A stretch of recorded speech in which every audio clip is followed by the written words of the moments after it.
We all wanna change. We all wanna be somebody else.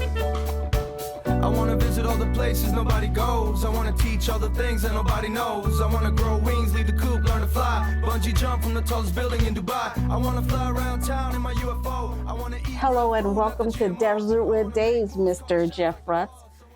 Thanks for joining us today. Yeah, thank you very much for having me. I appreciate it. You're welcome. And I see you brought a book with you today. Yes, I have. Really proud of this work called The Illusion Killer, of course. Kind of my first foray into the writing scene, and I was very pleasantly surprised at how well it turned out. So I'm very glad to hear to talk about it. Awesome. I have a very peculiar question for you. Mm-hmm. So when you were writing this book, were your characters always with you? It's kind of funny because when I first came up with the general idea of the story, Ro Deglin, who is the main character of this book, he was one of the first ones that I was able to clearly imagine. And, with just his character traits, his ambitions, he was the one that was very tangible for me, just writing his character. And it felt like, it was so easy to recall just his character in my mind that it almost felt that way. And, depending on how the other characters turned out, someone like Captain Raleigh, who is another supporting character for him, just with his personality, his strong personality, it really jumped out on the pages for me when I was writing him. And I could just vividly hear his voice, or I could vividly see his face when he's getting angry. So depending on the characters, especially at the get-go, I was just really able to just focus on that. And it was almost like they were there with me, just telling me how to write it. Awesome. Can you tell me, where did this idea come from? Well, it was funny because it was just kind of a random accident that it happened. I used to live in Wyoming, and after college, I would have to make a commute to work from where I was living. And it was during a summer where we had a really bad wildfire season going on. And as I was driving to work one day, I just noticed we were approaching a valley in a very big straightaway. And we were just kind of surrounded by wildfires at that time. And just the horizon all around, when you get down in there perfectly, you couldn't see anything beyond the hills. You couldn't see the sun. You couldn't see, the trees on top of the mountains or anything like that. So I was always wondering, it's like, man, that must be terrible if you were just dropped in there without having any context or knowing what was going on, just how awful that would be and what it would feel like to actually just live there and think that is exactly how the world is, and what do you have to do to make the best of it. So that was kind of like a thought experiment, and I kind of just morphed into how would I turn that into a story. And as I've read up on you, this is a trilogy. Am I correct with that? I actually have that working for me, and not quite sure if it will be a trilogy, but it's going to be a multi-book series. Okay. And that's another example where I'm trying to narrow down exactly how I want it to be. I don't want to drag the story out unnecessarily long. I want to give it the time that it needs, but not just put filler in there for the sake of filler material, if that makes sense. With the second edition, what I wanted to do is have a little bit more added material to the what was present in the first book. So there was a technique that I've been seeing in some of the other genres and other books that I've been reading that I really, really liked. And basically, they're just little snippets taken at the beginning of each chapter, just to give a little bit more world building, especially within the fantasy genre. I always felt like that was important to draw me in as a reader, just to get you a better idea of some things that you may not necessarily talk about in the narrative, but you also want to let the reader know, and without really adding a whole lot of fluff and a lot of extra pages that they may not be interested about. So with this technique, I wanted to put that in the second edition, get an updated cover, just so that that way I can get a fresh look and some continuity for the series throughout. Awesome. Speaking of cover, this cover is amazing. Oh, thank you very much. Julie Dillon, it was the artist that did that, and I managed to come across her at WesterCon a few years ago out in Tempe, and she was having a lot of her artwork for sale there, and I just really was enthralled with her style. She was very good portfolio with science fiction and fantasy covers, and I just knew that she would be perfect for Wow. this. So she was really awesome to work with. Wow. This cover itself is so eye-catchy. Um, I think I told you earlier that I just love this. Oh, thank The you very colors. Look at that hand. Can you see that? Look at that hand. This is scary. I was hoping that it would kind of convey that, because it is kind of a tense book at times, and I wanted the readers to kind of feel what the main characters were going through during the Right. struggle. Right. So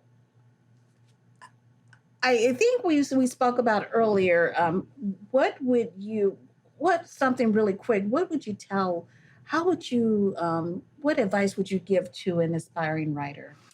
One of the things, like I mentioned before, would be, a lot of people don't think about it, but you also need to read books too, just so that you can get better ideas of how different writing styles play with different genres, and how you may want to discover, like, I can't quite figure out how I want to say this, but coming across it in a book, it's like, oh, this author did a really good job. Now, how can I apply that to what I'm trying to do in my story?